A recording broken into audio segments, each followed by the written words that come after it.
मध्य प्रदेश विधानसभा चुनाव में भाजपा ने एक बार फिर से जीत का परचम लहराया है। जहां बैतूल की 5 विधानसभा सीट भाजपा के खाते में गई तो आंवला से डॉक्टर योगेश पंडाकरे दूसरी बार जीत कर आए। उन्होंने कहा कि विकास के मुद्दे पर जनता का आशीर्वाद मिला है। भैंसदही भाजपा प्रत्याशी महेंद्र सिंह चौहान ने कहा कि मोदी और शिवराज की योजनाओं से मिली है उन्हें जीत। महेंद्र सिंह चौहान ने कहा कि मीडिया कर्मियों द्वारा जिस तरह से भाजपा को कवरेज दिया गया उसके लिए वह उन्हें धन्यवाद प्रेषित करते हैं। मुल्ताई से भाजपा के चंद्रशेखर ने देशमुख ने अपनी जीत को जनता की जीत बताया है। वहीं बैतूल से भाजपा प्रत्याशी हेमंत खंडेलवाल ने कहा कि मुख्यमंत्री शिवराज सिंह चौहान की योजना और मोदी का प्रभाव ही जीत का मूल मंत्र बना है। कुल मिलाकर एक बार फिर बैतूल जिले से 5 विधानसभा सीट जीतकर भाजपा ने इतिहास रच दिया है। आपको बता दें कि हॉट सीट में शामिल थी बैतूल विधानसभा की सीट। यहां पर पूर्व सांसद विधायक रहे हेमंत खंडेलवाल का राजनीतिक भविष्य दांव पर लगा हुआ था। हेमंत खंडेलवाल जो कि बैतूल जिले की राजनीति के चाणक्य कहे जाते हैं, उन्होंने पूरे दमखम के साथ सिर्फ अपनी ही नहीं बल्कि पूरे 5 विधानसभा की भाजपा की सीट निकाल ली है। हेमंत खंडेलवाल अपने प्रतिद्वंदी निलय विनोद धागा से पहले राउंड से ही बढ़त बनाए हुए थे।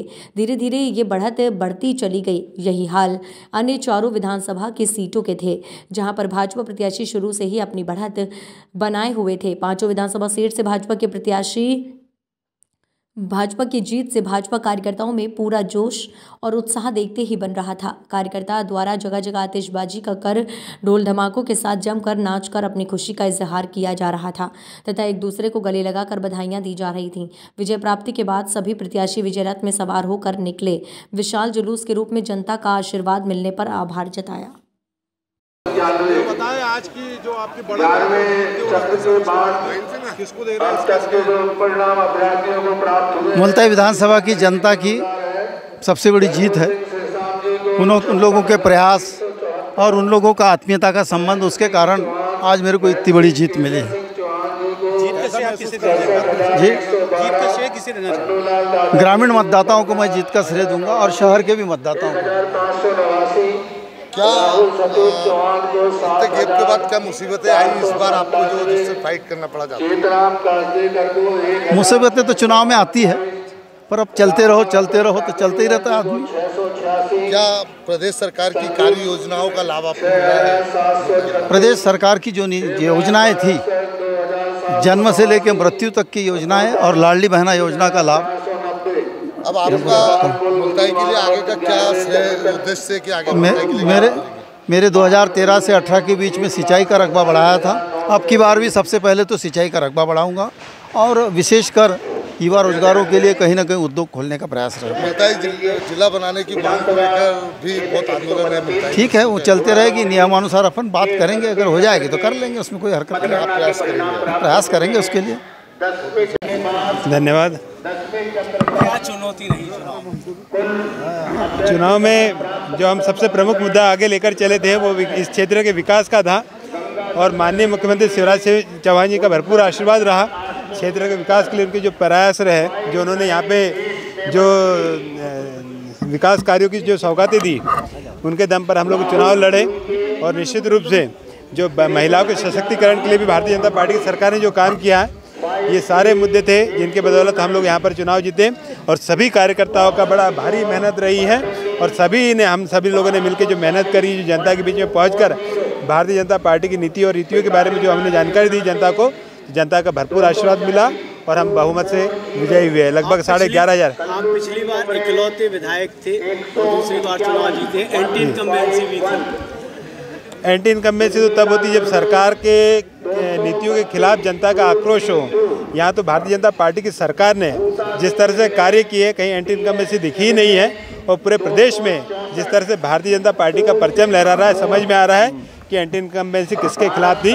कांग्रेस जो इतने बड़े बड़े वादे कर रही थी और दावे कर रही थी कि बहुमत से वो पुनः इस प्रदेश की सत्ता में आने वाली है, पूरी तरह से समाप्त हो गई है। और बैतूल जिलों में हमने 5 सीटों में हम लोग विजय हासिल कर रहे हैं। ये एक बड़ी, मैं इसके लिए हमारे माननीय प्रधानमंत्री नरेंद्र मोदी जी को इसके लिए बिल्कुल बधाई दूंगा, धन्यवाद दूंगा कि उनकी जो जनहितैषी नीतियाँ है, जो देश को आगे बढ़ाने का जो उनका कार्य है, साथ ही जो हमारे यहाँ पर हमारे माननीय मुख्यमंत्री शिवराज सिंह चौहान जी की जो नीतियाँ है और प्रदेश को विकास के और जो तेज़ी से ले जा रहे हैं, और साथ ही यहाँ पर ज़िले में भी जो पूरे भारतीय जनता पार्टी के सभी कार्यकर्ताओं और सभी जो प्रत्याशी थे उन्होंने सबने मिलकर एक साथ लड़े।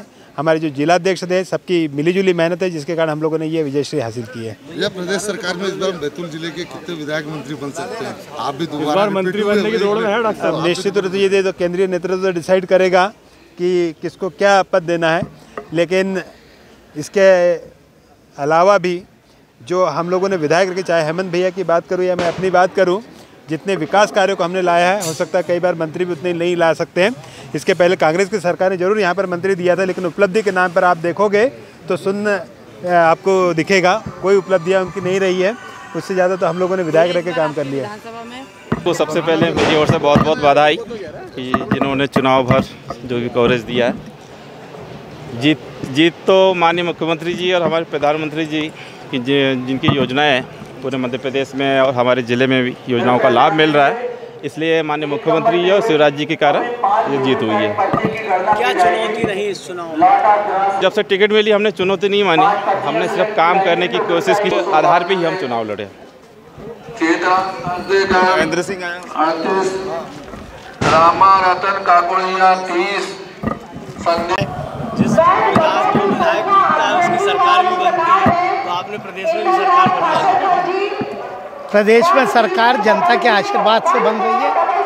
शिवराज जी की योजना और मोदी जी का प्रभाव इस पूरे चुनाव में प्रदेश में काम कर रहा था। बैतूल जिले में भी हमारे संगठन ने, हमारे जिलाध्यक्ष ने, सांसद जी के नेतृत्व में पूरे जिले में कार्यकर्ताओं ने अथक मेहनत की और उसी का परिणाम है कि हम 5 विधानसभा में जीत की तरफ आगे बढ़ रहे हैं। क्या चुनौती थी इस विधानसभा चुनाव में? इस विधानसभा चुनाव में क्योंकि लगातार हमारी 4 बार से सरकार थी, तो निश्चित तौर पे कई बार जब लगातार सरकार रहती है तो लोगों के मन में कुछ प्रश्न रहते हैं, लेकिन मैं जनता को धन्यवाद देना चाहूँगा कि उन्होंने शिवराज जी की जो क्षमता है उसे पहचाना, मोदी जी के नेतृत्व को पहचाना और जनता ने हमें भरपूर आशीर्वाद दिया। लाडली बहना का क्या असर रहा? निश्चित तौर पे लाडली बहना योजना का लाभ भारतीय जनता पार्टी को मिला है, लेकिन उसी के साथ साथ सरकार के जो अन्य कार्य हैं और हमारी केंद्र सरकार में जो हमारी मोदी जी सरकार की योजनाएं हैं उनका भी लाभ हमें मिला। कांग्रेस ने काफ़ी गंभीर आरोप लगाए, ओपीएस जैसा था, घोटालों के आरोप लगे, इसके बावजूद भी इतनी बड़ी भारी मतों से चुनाव जीते हैं। देखिए, कांग्रेस ने क्या आरोप लगाए ये उनका विषय है। हर व्यक्ति जानता है कि कांग्रेस जब सत्ता में आती है तो लोगों को दुखी करने के अलावा कोई कार्य नहीं करती और इसलिए जनता को ये बात मालूम थी, इसलिए अपूर्व समर्थन भाजपा को मिला। भैया, जीत के बाद में आम जनता के लिए क्या बड़ा अपनी सौगात रहेगी कि जीत की खुशी सारे जिले वाले मतलब उस सौगात के रूप में मना सकते? बैतूल जिले की जनता जो हमसे उम्मीद करती है हर क्षेत्र में वो विकास का कार्य हम करेंगे, चाहे रोजगार का मामला हो, चाहे स्वास्थ्य का मामला हो, चाहे शिक्षा का मामला हो, या बाकी भी जो काम भारतीय जनता पार्टी की सरकार कर रही थी उसे आगे बढ़ाएंगे। पिछले विधायक कार्यकाल में कुछ काम आपके बाकी रह गए थे जो आपने बोला था? नहीं, निश्चित तौर पे पानी को लेके, सिंचाई को लेके, पीने के पानी को लेके, हमने बिजली को लेके, रोडों को लेके, स्वास्थ्य को लेके बहुत अच्छे काम किए, उन्हें भी आगे बढ़ाएंगे और बैतूल में हर व्यक्ति कहीं ना कहीं रोजगार पाए, बैतूल के कृषकों की आमदनी बढ़े, बैतूल बाकी चीज़ों में भी आगे बढ़े, इसकी चिंता करें। बैतूल जिले की पूरी सीटों पर जीत का श्रेय आप सबसे ज़्यादा किसको देना चाहेंगे? हमारे देश के प्रधानमंत्री नरेंद्र मोदी जी, जो भारतीय जनता पार्टी का संदेश उन्होंने आम जनता को दिया, शिवराज जी की योजनाएं, उनकी मेहनत, हमारा प्रदेश का संगठन, हमारे ज़िले के हमारे अध्यक्ष बबला शुक्ला जी, हमारे सांसद जी, इनके नेतृत्व में हर कार्यकर्ता ने भरपूर मेहनत की है और भारतीय जनता पार्टी को विजयी करने का काम किया।